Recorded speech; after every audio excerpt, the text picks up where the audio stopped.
Welcome to Courtsiders. I'm your host, Eric. With me, I have Dimitri. Long time no see, Dimitri. Yeah, man. There's been a lot of development around the league. Maybe not player movement wise, but at least emotions wise, it feels like a lot has changed. Teams that felt a little bit more confident about their position earlier in the season, they might have fallen back, like Washington, or teams that maybe started the season off a little slow, like the Raptors, are kind of heating up now as we go on. So it's been an exciting season. Everything is different but the same. Yeah, I mean it all comes around, right? Like Washington was really good. We were like, oh wow, and then Washington goes back down and Toronto goes back up. It's like, yep, yep, more of the same. Yeah, Cleveland has been the one surprise that's kind of stuck around. yeah. Cleveland. Got to give them Cleveland, props there. believe land. Jared Allen, Mobley, fucking. Yeah, you were like Cleveland's number one hater, although they haven't been playing Sexton, and that was kind of like where a lot of your That's source of where your hate. that's where my hate came. It made sense though. Look at them Do without you, Sexton. Yeah, look. so how are you feeling about like paying Sexton and all that? Like paying Sexton, trading Sexton, like where are they at on that? Like it's really interesting dynamic for I sure. think they're definitely gonna trade him, 100%. Yeah, I mean, Yeah. they probably realize like we don't need this guy. And we're paying him. Why? He makes our team a little bit more Do one-sided. you do you think that he could be the piece to them becoming a contender though, like taking that next step maybe? Like, do you Uh, think it's at least worth trying? Or and uh, if they start off season next season poorly, then maybe you look at it, or like do you think it just has to happen as a sign and trade in the offseason? nah, they need like a veteran wing. I don't think they need Sexton. In all honesty, I think they need someone like Harrison Barnes or something. I know That'd be they've like, been pushing for yeah, like um Simmons for Sexton. I know a lot of I've seen Cavs fans discussing that, which would be interesting. I mean, they just love to go like super tall, defensive. Like that's kind of been their identity, right? So if they want to continue building into that, it kind of makes sense on that end. yeah. I mean, like, I'm not. I think just he's so nothing against Sexton. I think he's just not really efficient, and I think he's one-dimensional. So I like Garland way more. Like he's just more dynamic. He's smarter. He he dishes the ball way better. Like He does. eh, He like he has he's a his marvelous passer. he doesn't turn over their ball like that much. Pretty aggressive on defense, even though he's slight. It just looks And better when he's running the show. yeah, he looks incredible because he has these wings that are just gigantic with Mobley and Allen. It's just like and Markkinen, like even And playing Markkinen looks Markkinen at the and three has kind of been like and it's Love helped him a lot. Like I Love think res- I think Markkinen is a tall three. We've kind of discovered that this season. He's not going to be a good defender, but he is a tall three. yeah, and I think Okoro was nice. It's a great defensive piece for them. And he has a lot of energy to him as well. I like him as well. I think the injury kind of was pretty shitty for them with Rubio. Uh, Yeah, I think he really that's. helped that second squad and helped that whole team. I But I will say it think was really savvy of them to go and get Rajon Rondo though right after, and it's perfect. quietly It's been good for them. perfect move. I mean, it's surprising that the Cavs are Kobe doing. Alton's smart, man. Yeah, and I think you look at the Cavs kind of strategy, and if you're a bottom dweller team, you're kind of looking at that. Even like, I think even New Orleans, even without Zion, have kind of been impressive to me because they fight. They Hmm. put a lot, and like Honestly, I agree. their coach is just kind of like, I don't know. He's a good coach. In all honesty, I think he's making lunch out of scraps. You feel me? They've been linked to Harrison Barnes today. There was a report about that. They've also been linked to McCollum all week. Those have been the two names that I've really heard for them. What are your thoughts on that? Yeah, I mean that makes sense. I think they need a little bit more, but they need more depth for sure. Yeah, it'd be like Right. the packages I was looking at were basically like Hart, Saturansky, because that brings up like 22 mil, and then you go out and you put like a few of your young players in there, whether that's Trey Murphy or Kyra Lewis or Nikhil Alexander Walker or Jackson Hayes, one of those guys, and then they have a ton of future picks as far as the Lakers' future firsts or their own, so they could send a future protected first of their own, or they could send a Lakers pick, whatever, because they have double picks in like the next few years. So yeah, Yeah, I I don't think know if they that's would probably the move. I think they like Trey Murphy more than Kyra. He just Yeah, I'm just saying those are like the kind of possible packages. Like you could form out of those kind of picks slash players, right? Yeah, I think the big domino to fall is from Portland. That's the big domino I'm kind of looking for because I think they're gonna trade either Dame or CJ. I think it's inevitable. I think That's you the big honestly, domino. yeah. I think as a if I was a Portland fan, I haven't watched that much Portland basketball this year, I'll admit. Um, but if I was a Portland fan, I think I would go with Dame and Ant personally, and kind of look around the market at least for CJ and Norm, see what I, they're on deals for a while, so I think you could get something for them. I had a big CJ to Brooklyn, which was really interesting because I feel like he would fit kind of well with the Brooklyn Nets. I think he's a hybrid guard that the Nets kind of need because they have a part-time fucking player and they have James Harden who just looked lumpy. I don't know, like what else Are can I you say pro about James? Simmons train while we talk about Pro Harden? Simmons? Yeah, are you a pro Honestly, I Simmons think trade in the offseason? honestly like Simmons is younger. He's not as dynamic as Harden, but he's less prone to turnovers than Harden. At this Yeah, point in at this point in their careers, I think like would I give James Harden $200 million? No, I would not give him $200 million. Like I and don't know why people are like extend him, extend him, extend him. I'm like, have you seen him play this year? I Have you think seen him play? the Nets being Yeah, like I wouldn't the Nets pay. being a smart drafting team helps too because they have Cam Thomas ready to kind of not maybe ready, fully He's not the ready, but like same. He's not the same as because he doesn't handle the ball as much. But James but if you Harden put at him this with point is just Kyrie and KD and then you put Simmons next to those three, I feel like you have a lot of spacing next to Simmons. Like those three plus Simmons is kind of exciting. And then you can even play Joe Harris if you want to go like, Simmons at the five. So yeah. I mean, like if I'm as an investor, like I look at James Harden as an investment, and I'm like, he's capped. Like his I apex is agree. hit, and his numbers, yeah, that he might be averaging like 22 and like 8 or something, right? But you have to look at his other stats, like his finishing rate at the rim. It's Mm-hmm. like bad. It is Yeah. bad. His No, you're finishing rate bang at the on, rim man. is you look at the advanced stats for his finishing, it's like bottom, dude. It's not Yeah. bottom, but It's been a steep drop off it's from it's years on the past. it's on the third tier of finishing. So that's not good. You know what I mean? Like, do you really want to like put And yourself the in the defense this hole? season from I Harden, mean, oh my God. he's always been a mid defender. He's Now tried it more in Houston, but right now in Brooklyn, there's moments where it's just egregious to pretty me. Like the Suns game last night was nightmarish. it's oh Yeah, my God. he I got was cooked alive. He got cooked alive. I like mean, it's oh my God. Yeah. And I offensive. think when you think of Simmons, like defensively just there, because they have a lot of offensive firepower already. Like Simmons is really interesting. The Simmons is honestly like if you, it depends. If you told me like Simmons is ready, but from like the Shellborn kind of like article, it seemed like he's still not there mentally.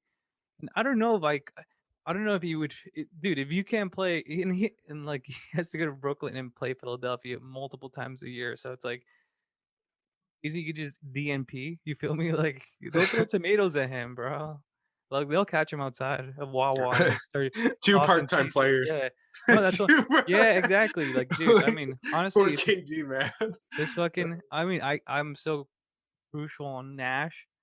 But dude, in this type of situation, it's almost like a juggling act every day, every night, every game, and I can't even blame him this year because I'm like, okay, you got a part-time player, KD, you got a player in James Harden who is descending. You got a Yeah, I thought hurt that report was KD. funny. You have a The hurt report KD. about the fluid minutes. I don't know if you saw that, like James Harden not liking Nash's minutes because they were like not basically the No, same. man, look. You know, That was honestly, really lame. look, I'll fucking put this on the record. I heard some fucking tomfoolery, some hogwash from Philadelphia media like a month before this whole story came out, and they were on the low post talking crazy about like, oh yeah, like James Harden, he might want to go to Philadelphia, and yeah, he actually does want to go to Philadelphia, and I heard like he, Oh, you get it though. You yeah, finally get what Kings fans have been suffering. he's I like, love oh, this. these two fucking dweebs were just talking like, yeah. That Oh, I heard that James Harden actually wanted to go to Philadelphia before Brooklyn. That's what I heard. And I was like, bro, where are you listen. getting this shit from? Like Like sources, me, trust me, listen, bro. Source, dude, when they trust were me, talking bro. about like when they were talking about, oh, the Kings are gonna trade Buddy and picks for Al Horford. Like, I remember that shit, and I was feeling that It's the same exactly. guys, Like, right? The same people. The same same people. people. It's gonna No, be like, dude. They I've were seen the same were people they saying we need snorting to get fucking Fox and Halliburton and picks for Simmons, and it's dude, like, okay, these like people definitely snorted Adderall before that podcast because yo, they Philly were fans are talking some crazy. crazy. Dude, I was in my car driving from my girlfriend's house, dude, and I was in traffic, and I was like, "Who the fuck?" I was like, "Who the fuck are these guys? Like, where are they getting Who this source are from?" you? Yeah, and like, what? Why would James Harden want to go to Philadelphia before? I'm like, this doesn't make any sense. And then here we go, BR fucking with BR Bleacher Report, and oh, guess what? The writer's a fucking Philadelphia 76ers fan. Oh, I wonder where he got and no Yeah, source, it's always no, Sixers. no, Fucking yo, keep no, Pompey on Sixers. no, Fucking no uh sources named. Everyone was anonymous in the fucking article. Like, dude, what the fuck? This isn't journalism. This is just like opinion. I could do this. I could go right now and write an article and be like, yeah, I heard that, James Harden actually wants to go to New Orleans because the strip clubs are better. Like, where'd you hear this from? Oh, I heard it from someone. I can't say though, you know? yeah, No, it's been really it fucking was weird. straight hogwash. And then at this point, I look at the Nets as a Nets fan that has been a Nets fan from a long, long time ago. I gotta say the truth. This team ain't winning shit this year. Just letting you Really. know. Hell no. I mean, like, hell no. You can't have look in any sport. You can't have a person 1 foot in. It Who's just coming out doesn't of the happen. East? I think honestly, probably the big boys on top. Sixers, Miami Heat, Milwaukee Bucks. I'd probably put the money on the Bucks though. In all honesty, I'll put the Bro, I money on the see Bucks Raptors because fans saying they're not scared of any team in the East, that it cracks yeah, me up. yeah. Until Giannis starts Euro stepping on them, then Yeah, it's bro, true. like I like, the bro. Milwaukee Bucks are cruise controlling the whole regular season. They're on I cruise know. control. I But know. once they get to the playoffs, Giannis becomes Giannis. Good luck stopping that dude in seven games. So I'll put the money on the Bucks. I bet you it goes like somehow it's like Bucks Sixers Eastern Conference Finals. Yeah. Maybe Yeah, game that six, seems about right. game six, game seven. I mean, the way Embiid is playing right now. I mean, Embiid versus the Giannis. thing Yeah, with that seems about right. the thing about the Sixers is I don't like their depth, and the thing about the Milwaukee Bucks is I do like their depth. So you know that's the Sounds big like, thing. from what I've been hearing, Lopez is coming back for them, which is interesting. Yeah, I think he had a serious injury. Honestly, but I mean, from the East, that's what I'm thinking, and then from the West, I think it's the usual suspects again. I cross out the Utah Jazz because they're Oh, of course, the washed. Sacramento Kings. Sacramento Kings, in the ninth spot, maybe they'll make it. No, I think Phoenix Suns look fucking Yeah, dominant, dude. they do. They really look. Balanced, I mean, they look like they brought back Bismack Biyombo. That's how good they look. bro. That's an unbelievable feat. They fucking resurrected this dude. Like he was in the dirt. This Chris is the Paul did second some. resurrection of Bismack's career. Let me tell you.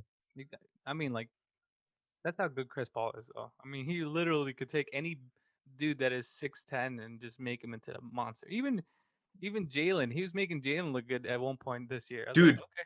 that's why I was like, I was having a conversation with somebody the other day who wanted to trade Bagley for Jalen Smith. And I was like, Bagley will legitimately get 20 and 10 on the Suns. Like, it won't be funny. Like, he actually will. Like, I'm not even joking about it either. The points will be spoon fed to him. And if he's able to get, like, there was a stretch this season where Bagley, like, I posted about it, was averaging, like, I think it was like 19 and like 9 or something like that, at 40% from three. It was like, My hot take would be like if he could do that on the Kings at like 22, like if he got traded to the Suns, he'd be absurd under Chris Paul. my hot take with the Kings is that I'd rather keep Bagley than De'Aaron at this point. Bagley has been like actually like quietly a great defender. Like it's been wild this season. And he doesn't want to be here. From every Kings beat writer, supposedly he's been gone all season, 1 foot out the door. Doesn't really matter if we try to sign him this offseason. He's just going to sign the qualifying offer and he's going to leave in a year. So basically we have zero leverage because every team knows he's leaving us within a year if we even don't trade him this season. The qualifying offer for him is like 14 mil for 1 year, so 14, 15 mil for 1 year. So it's not even that bad for him to take, considering what he'd get on the open market. It's probably more than he'd get on an AAV, honestly, right now. So yeah, that's when you think about it that way, it's like we're kind of fucked. Yeah, no, I mean, like, for the Kings, it's sad because like, they had such a good Rashawn Holmes, offer and, like, deal that they made with him, and he just doesn't look like the same Oh no, I'm not gonna blame player, Rashawn Holmes at and all I think on it's that. just because Dude, his Rashawn got his injuries. eye punched out. Yeah, his injuries, it just sucks, you know? But I think, like, He ev still ev looks great. Like, I mean, at the beginning of the season, Rashawn was looking super dominant. He had some amazing games, like truly amazing games. and then the Davion Mitchell pick just looks bad. I mean, I love Davion Mitchell, but Oh, horrible. yeah, yeah. Horrible. Like that looks like the worst pick of the top 10 by like a significant margin at this point. I mean, Davion Mitchell can't shoot above like what 38% from the field or something like that. And Even like, Primo looks better, bro. dude, he looks like the worst offensive player in the NBA. And like there are stats to back that up. I think true shooting, he's like bottom two or something like I that. don't. Like I mean, he's very herky jerky, Marcus Smart like. I think he'll he's fit. not. He'll go into the role. You know, he'll fit into the And role. It takes a little longer for him, I think, even though I'm he is listening. older. He's averaged 16 in 3 games starting, and Kings fans are ready to give him the starting job. And I'm just like, you guys are fucking absurd. I think honestly, this season, if you're like trading De'Aaron Fox, the Kings could look at Jaden Ivey in the draft. As crazy as that sounds to take another He's guard, nice. He's Jaden nice, Ivey bro. and Tyrese Halliburton on rookie Ooh. contracts, that is really nice. And if you can get something else from Fox to put with that, I think that's something that excites me, Yeah, I mean, honestly. honestly, you put me in a simulation 100 times out of 99 out of 100 times, I'd take Ivy over De'Aaron. I'm sorry. It just like he's just a way better shooter. Like, oh You want my to hear my god. hot take this year on the draft? My first hot take. I'm taking Jaden Ivey over Chet Holmgren because, and hear me out here, it's a little bit like Ja versus Zion on a smaller scale. You look at one guy and you look at his body and you look at what he's able to do and his abilities on the court, and you're like, holy fuck, that's special. It's unique. I haven't seen that before. But also, how much are you willing to bet on that guy staying healthy with that frame? And how much are you willing to bet that he develops into what he's become versus Jaden Ivey and John Morant, which have shown fucking that they're ballers in college. And the guards that size can be good and have been good for years and years and years.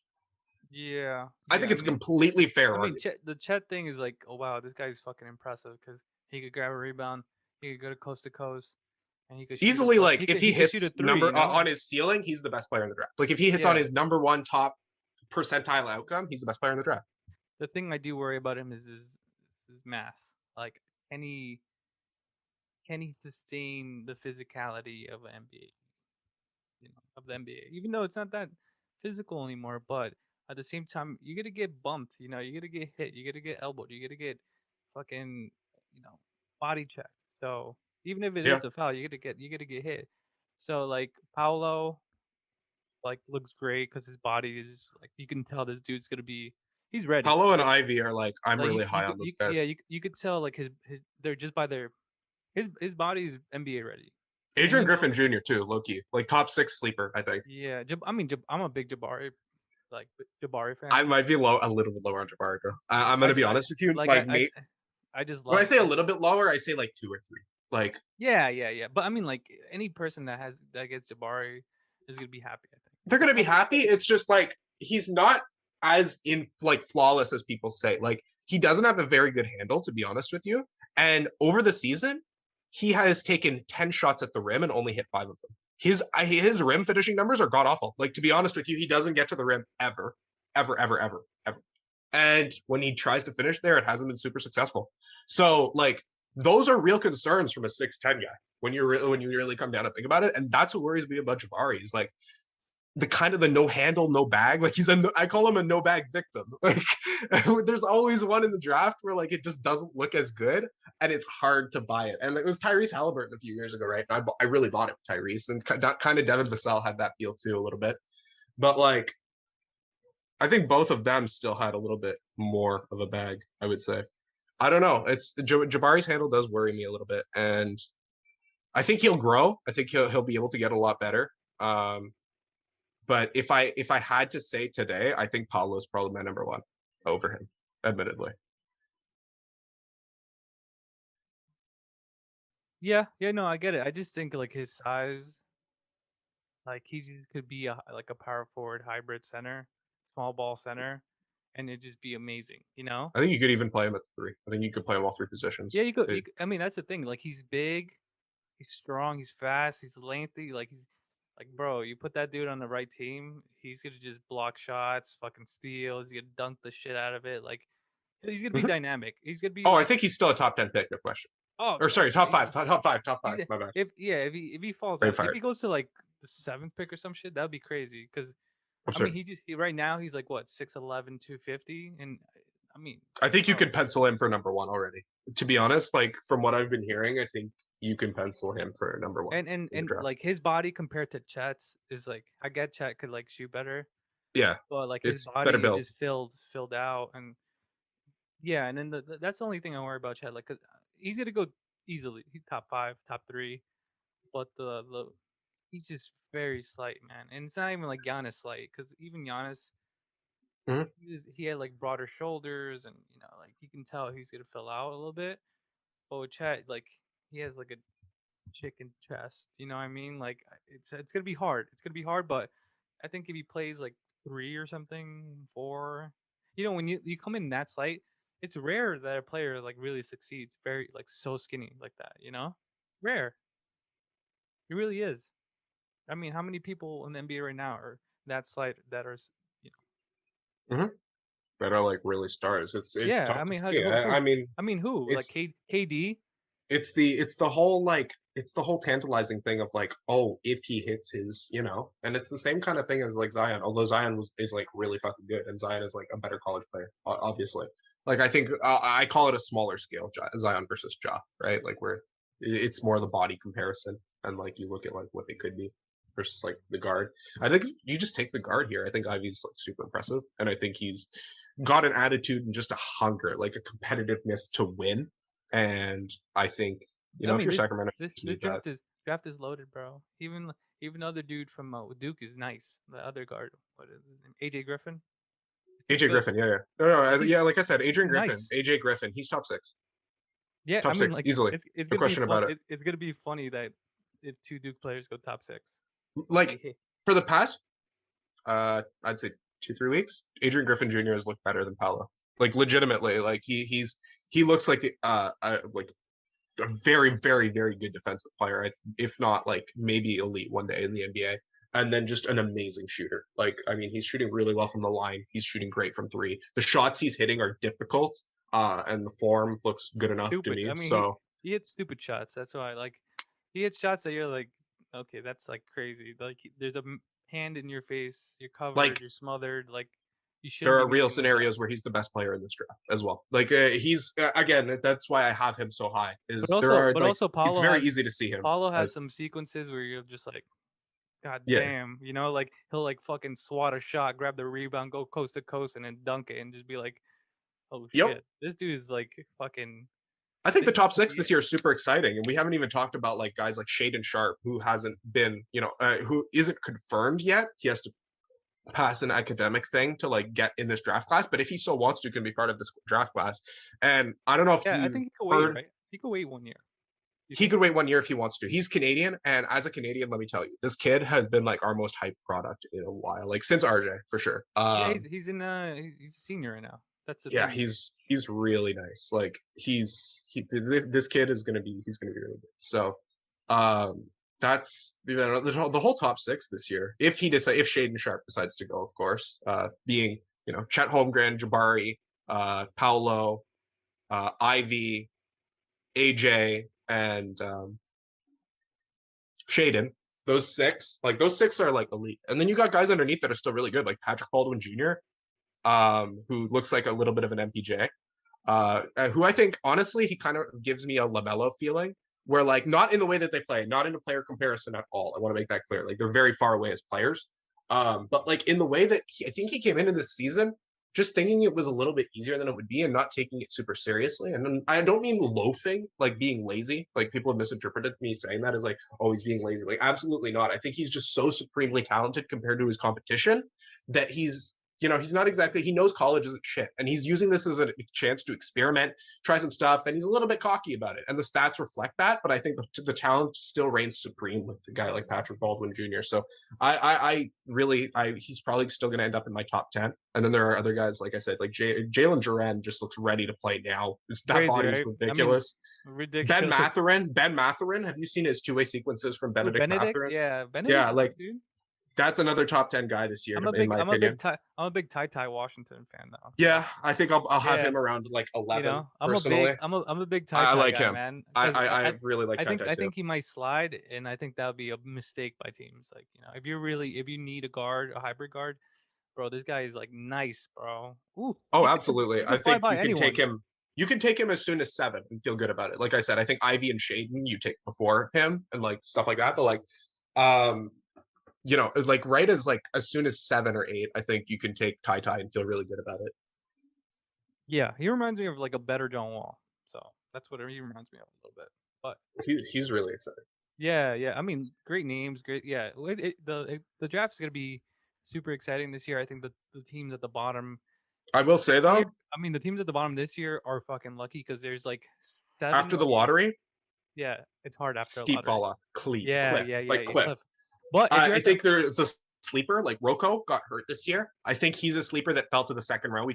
We've talked about Rocco Picachin last year a lot, so I won't get into him too much. But he has fallen quite a bit, his stock due to injury and just underperforming a little bit. And I think going in the second round, him and like guys like Nikola Jovic could be really interesting as well. So just those guys. yeah, no, there's a steep the lot like after the lottery is like But steep. after the But lottery, but yeah. if you are in the lottery, it's almost like you can't miss. You have to be really like overthinking it to miss in this lottery. It's Oh, for pretty sure. I easy. mean, Pretty you just easy. look Like at it like Jabari, Chet, Paolo, Jaden, like Ivy, Shaden Sharp, Johnny Davis, which we haven't even talked about, has been really impressive. Benedict Mathurin, Jalen Duren, AJ Griffin, Ty Washington, Patrick Baldwin Jr. Like all those guys are so good. Like yeah. Well, so who would you want? Because the Kings are gonna look into the lottery this year. So who like if you had a dream like oh it shit. depends, like if we're keeping Fox or not after the Okay, deadline, like right? scenario one, you keep Fox. Who would you? Keep Fox. Yeah, if you keep Fox, which high I think probability that no, but yeah, let's go. Let's go with you keep Fox. I What think would you there's a do? high probability that we could keep Fox, and I No, would but I say mean, got. in this scenario, you keep Fox. Who would you draft? I mean, it depends where you are, obviously, but like you look at guys like Jabari, Chet, Paolo, guys that can basically play like wing or forward and can provide some rim protection. I think AJ Griffin is a dream fit. Benedict Mathurin would be really good as well. Jalen Duren you could talk me into that. And Patrick Baldwin Jr. I think you kind of look at those guys and like if you're keeping Fox and Ty and Davion, maybe not looking at like Ivy or Sharp or Tai, but they're still good players. As far as like guys I wouldn't want and I'm less interested in personally with our pick, you got to go with youth. I'm so sick. Like we went with a guy that literally. Don't talk about Davion. Let's talk about this. Like, okay, you have I'm Fox. afraid. What I'm You have getting at is that I'm Fox. afraid we're going to take Keegan Murray or like Tari Eason or something like that, right? With our I top mean, pick, that would be bad. That would be Tari bad. Eason or Keegan Murray, like one I of mean, they're those good. guys. They're good, They're but good. but They're not like top 5 pick shit. You know what I mean? let's say you get like number. Let's say you get the third pick in the draft. Chet goes, Paulo goes. Now you have Jabari, Sharp, Ivy, Benedict. I think the biggest debate would be AJ versus Jabari to me, and I'd that's probably go Jabari. Honestly, his ceiling is just so fucking like it's pretty tantalizing. And I yeah. think if you have Fox, I think you worry a lot less about the pressure on the rim, because you have Fox, right? So it makes sense to take Jabari in that sense. So yeah, I probably take Jabari. Although I will say, if you look at the defensive ceiling and what he could be, AJ Griffin could technically it could end up biting you in the butt. Yeah, and the other scenario would be you don't have Fox anymore. You just have maybe like Halliburton and some other players, but you still have the third pick. Would you still go Jabari or would you go Ivy?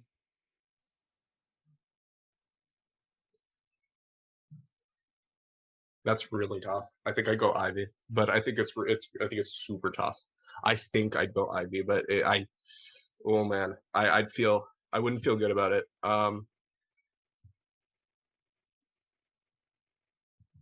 I don't know, man. It's really like a tough call Because then to me. you have like Ivy, you have Halliburton, then you have Davion.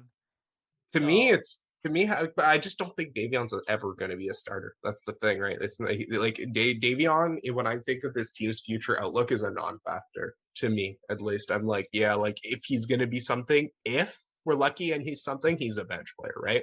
Like he's a good sixth man, like Marcus Smart. I don't see Davion as like when I'm thinking of like planning our future starters. It's not a guy I think about personally. So taking that into account, yeah, I mean, you kind of have to look at Jaden Ivey.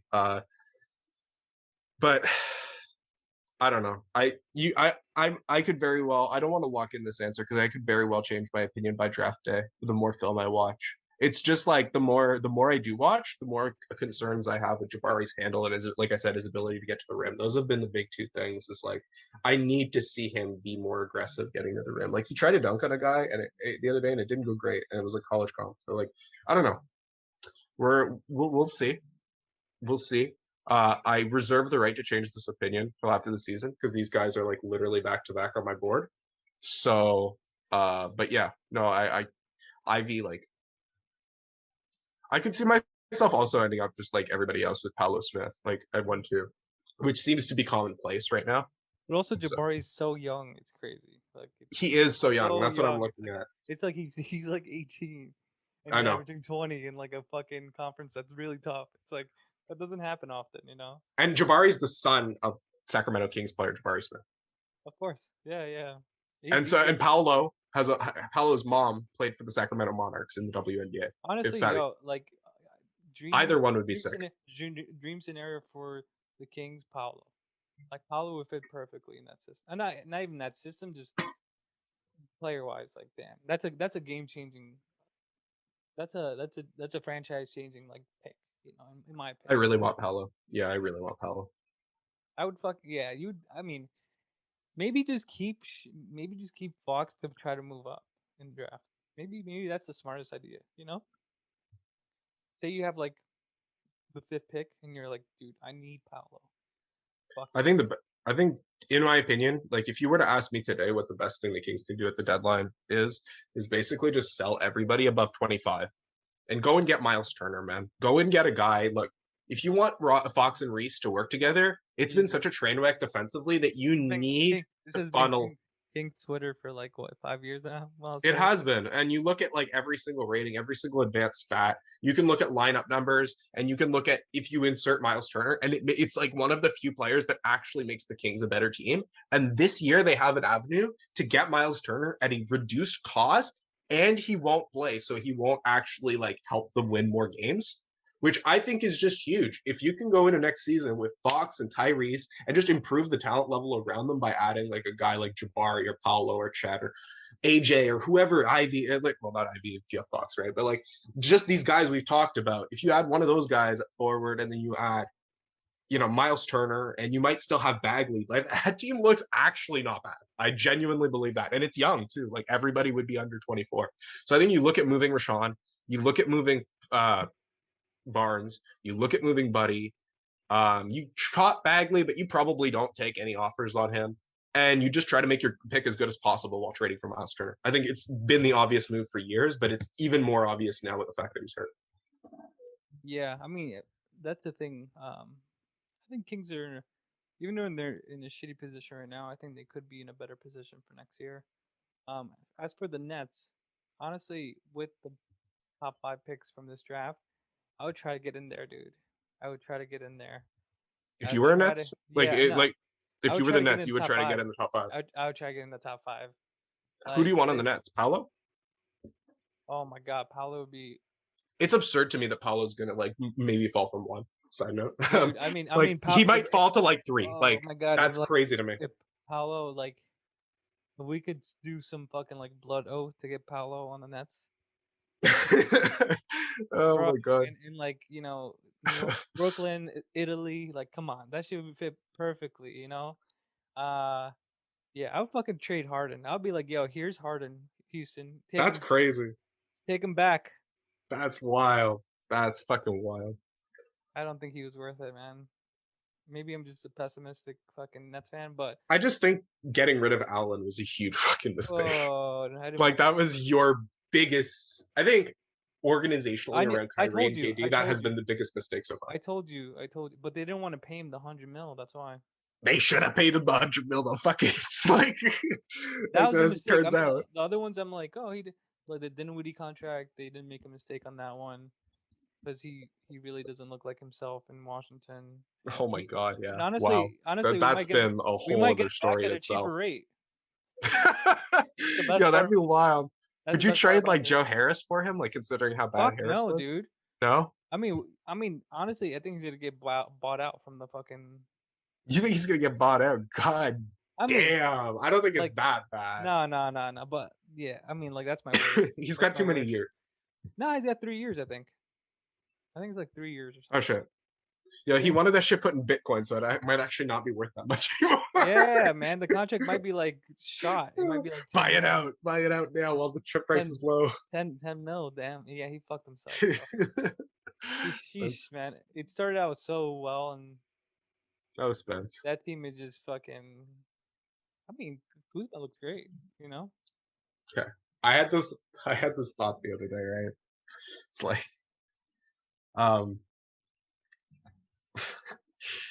what if like how Russ has like kind of been like at odds with like the Lakers and stuff like I don't that. want to Like hear any Russ trades. No one's trading for that contract, Dimitri. No one's trading for that contract. what about Dinwiddie and Bertans? Bro, imagine he goes back.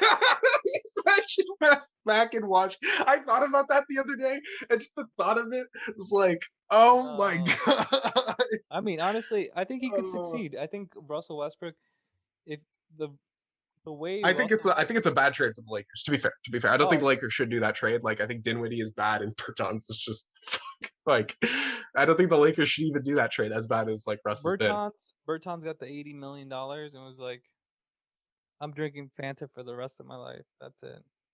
So European. Bro, he's the fall off like man has been impressive. Let me tell Yeah, you. but everyone gets the bag. There's some people that they get the money and they're the same or even better. There are some players that get the money and say fuck it. Look at Julius Randle, dude. That Yo, dude. King's Twitter wants to trade for Julius Randle. Could you think of a worse move? Him and Jeremy Grant, right? So there's legitimately people out there, multiple accounts, like more than one. No, but Sacramento. But Sac Twitter is. I've like, seen people raving like, about Halliburton, Fox, Grant, Randall, Rashawn as a starting lineup, and I'm just like, dude. Yeah, but King's Twitter no. is like softcore dark web shit. Like that's what the King's Twitter is. That's what it is. They just haven't seen good ball for a really long time, and it's like they're just lost. My brothers are lost. Stockholm, yeah, like Stockholm. My brother is lost. Yeah, dude, like, dude, I've seen some crazy trades. I've seen some crazy trades from the teams that are smoldering. They're just the Knicks Twitter, dude. Some crazy trades for. Like, okay. While we're on Knicks Twitter, I need to address Knicks Twitter and sit them down. Knicks, dear Knicks, there is no package that sends Julius Randle to Sacramento for Fox. Fuck off! Like that shit is absurd.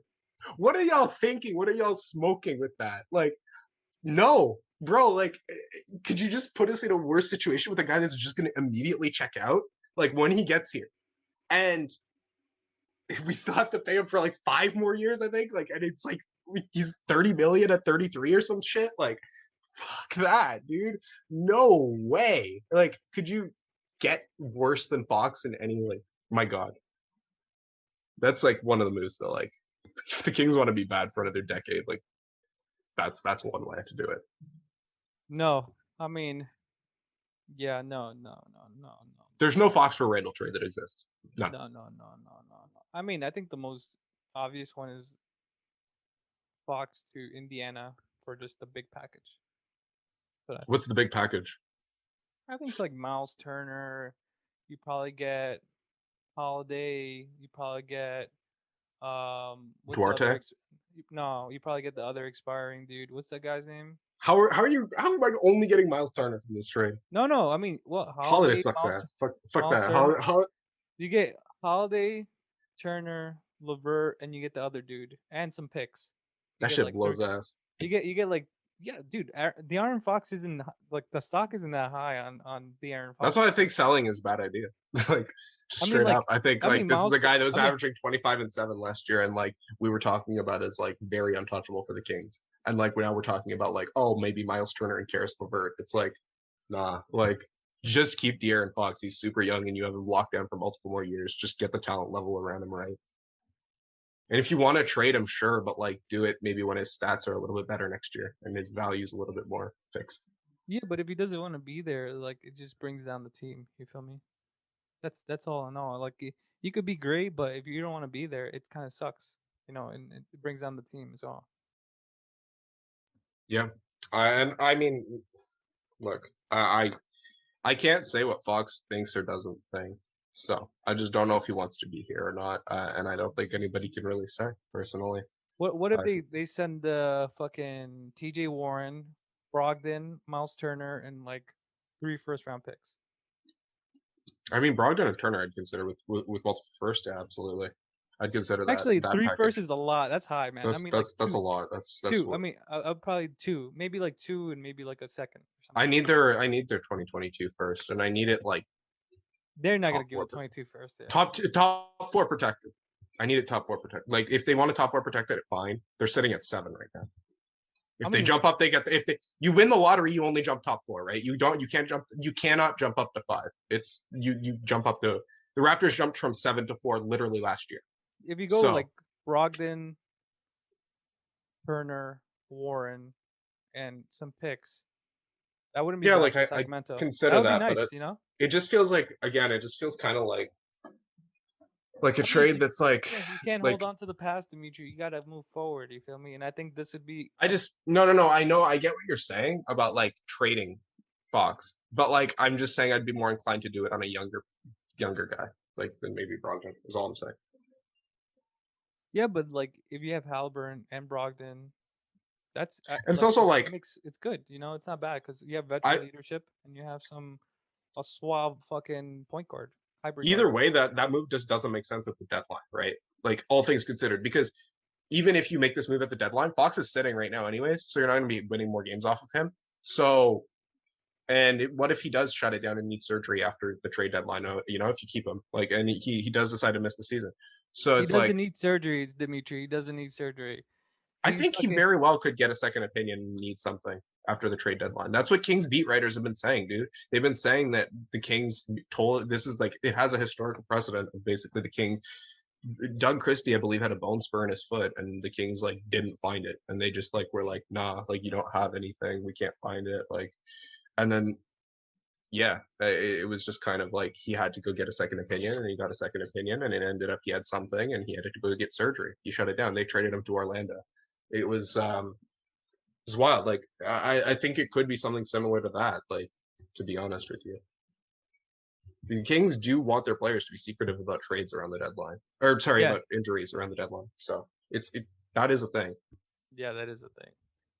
All right, Dimitri. Any last words? I'm running out of gas. Not much. I'm excited to see the moves next week, and I hope we could do like a kind of like we did last year, kind of a trade extravaganza review where we go down the list of moves that have been made during the day and we kind of review them and talk about how they affect each team. I think that was really enjoyable last year, so I'm looking forward Yeah, to that if we that want was to do that. actually pretty fun. We'll do that. We could Hopefully, even do a lot. Try to maybe make it a live thing if you wanted to, so you don't have to worry about editing. It's up to you, man. Like what we can do. It's totally up to you. yeah. Okay. We'll talk about it. Yeah, we could talk about it this week. All right. All I'll right, see you, man. It was man. a good episode. So yeah, you could give us a follow at the Courtsiders, and also you could follow Dimitri at King's Draft, who he does a lot of you know draft kind of analysis and projections, and he's definitely amped up for this year. There's a lot of good Yeah, prospects, and that's the thing. I'm kind of waiting till after the. I've been a little bit quiet this year, but it's because I'm waiting till after the deadline because this year is so unsure, right? You have to like, you don't know if Fox is still going to be there, and it could like we talked about it earlier. It completely changes who you're going to be looking at in the draft if Fox is there versus not there. So I'm really going to start digging in my heels after February 10th into the draft work. So yeah, look forward to that. All right, folks, it's the end of the podcast. Remember, follow us, and we've been away for a while, but we are back. We're back on track, baby. Good to be back.